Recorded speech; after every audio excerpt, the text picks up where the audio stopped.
साई की बात। बच्चे एक बात सुनो, देखो ये मौका है ना, ये मौका तुम्हें आगे बढ़ने के लिए दिया गया है, ना कि ये सोचने के लिए कि दूसरे लोग तुम्हारे बारे में क्या सोच रहे हैं।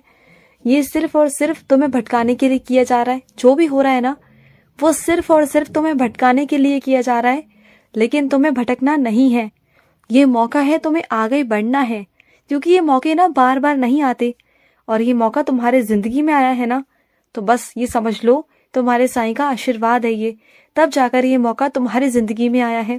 क्योंकि बहुत बार तुम्हारे साथ ऐसा हुआ है जिंदगी में, अतीत में बहुत सारे कुछ तुमने झेला है, बहुत सारी परेशानियां झेली हैं, और तुमने कहा था कि साईं इस जिंदगी में मुझे मौका नहीं मिला कभी आगे बढ़ने का, नहीं तो मैं आगे बढ़ता, कहा था ना। तो बस वही मौके मैं तुम्हें दे रहा हूँ। वैसे ये मौके हर किसी के जीवन में नहीं आते हैं, लेकिन तुम्हारे जीवन में दोबारा आ रहे हैं। क्यों? क्योंकि तुम मेरे बच्चे हो, मेरे आशीर्वाद से तुम्हें वो मौके मिल रहे हैं, तो उसका फायदा उठाओ ना, आगे बढ़ो।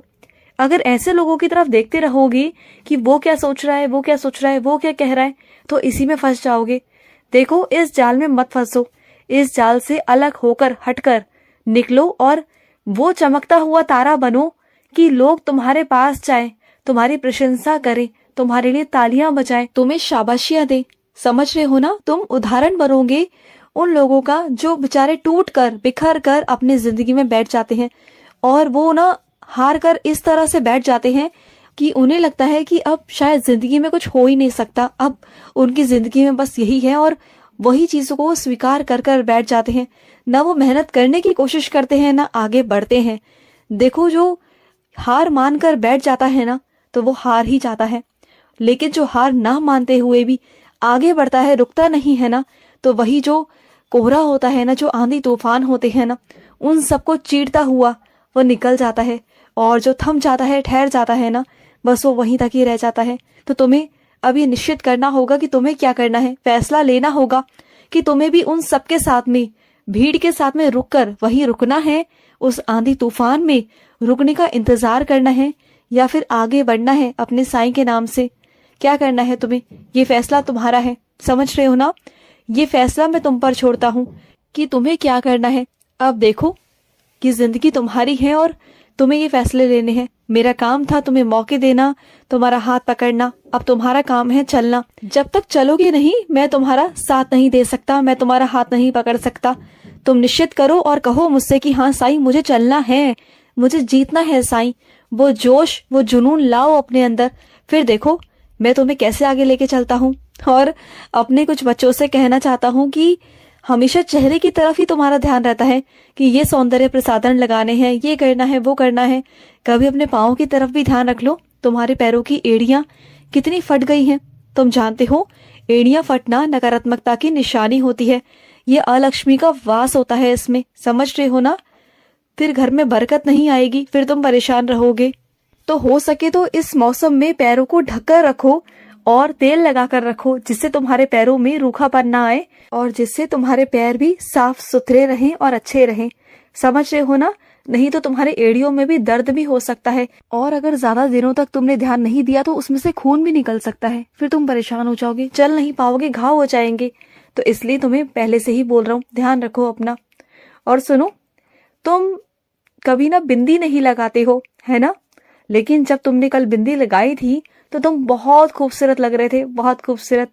कभी कभी लगाया करो, अच्छा लगता है मेरे बच्चे, लगाया करो। तुम्हारे पे बिंदी ना बहुत जचती है, तुम्हें बहुत अच्छा लगता है ना बिंदी लगाना, लेकिन तुम बहुत कम लगाते हो, दिन त्योहारों पर लगाते हो बस।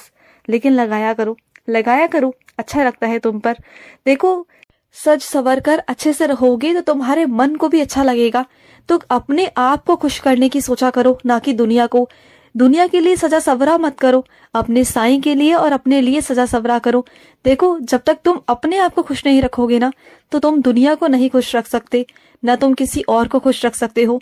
तो अगर दुनिया को खुश रखना चाहते हो, अपनों को खुश रखना चाहते हो ना, तो सबसे पहले तुम्हारी जिम्मेदारी बनती है कि तुम अपने आप को खुश रखो। देखो, ये मत सोचो कि कोई तीसरा इंसान आएगा और तुम्हें खुश करेगा। तुम ये उम्मीद की किरण लेके बैठा मत करो, क्योंकि ये दुनिया ऐसी ही है, जिसका जब मतलब होगा तभी तुम्हारे पास आएगी, वरना तुम्हें पूछेगी भी नहीं। ये सच्चाई है, ये कड़वी सच्चाई है, और इस सच्चाई को तुम जितना जल्दी हो सके अपना लो, ठीक है ना। और सुनो, तुम्हारे पास चलकर खुद विघ्नहर्ता आए हैं, है ना। विघ्नहर्ता यूं ही नहीं आए मेरे बच्चे, मैंने उन्हें तुम्हारे घर भिजवाया है, क्योंकि तुम जो नई शुरुआत करने जा रहे हो तो विघ्नहर्ता को तो आना ही था, क्योंकि वो तुम्हारे हर कार्यों में आने वाली बाधा को हटा देंगे, मिटा देंगे, निर्विघ्न हो जाओगे सब कुछ। और तुम्हारे घर में जितना भी काय कलेश है, सब कुछ है, बुराइयां हैं, नकारात्मक ऊर्जा है ना, वो सब विघ्नहर्ता गणेश के माध्यम से हट जाएंगी, दूर चली जाएंगी मेरे बच्चे। और सुनो, तुम बहुत परेशान हो ना कि किसी और के हाथ में तुम्हारी जिंदगी है, तुम्हारी सत्ता है ना। बहुत परेशान हो, तुम्हारे जिंदगी के फैसले कोई और लेने लगा है, और तुम बिल्कुल नहीं चाहते हो। तुम कठपुतली नहीं हो किसी के भी हाथ की, नहीं हो। तुम एक जिंदा इंसान हो, तुम्हारे अंदर भी सांस है, तुम्हें भी दर्द होता है, ये मैं जानता हूँ मेरे बच्चे। तो अपने हक को लेना सीखो।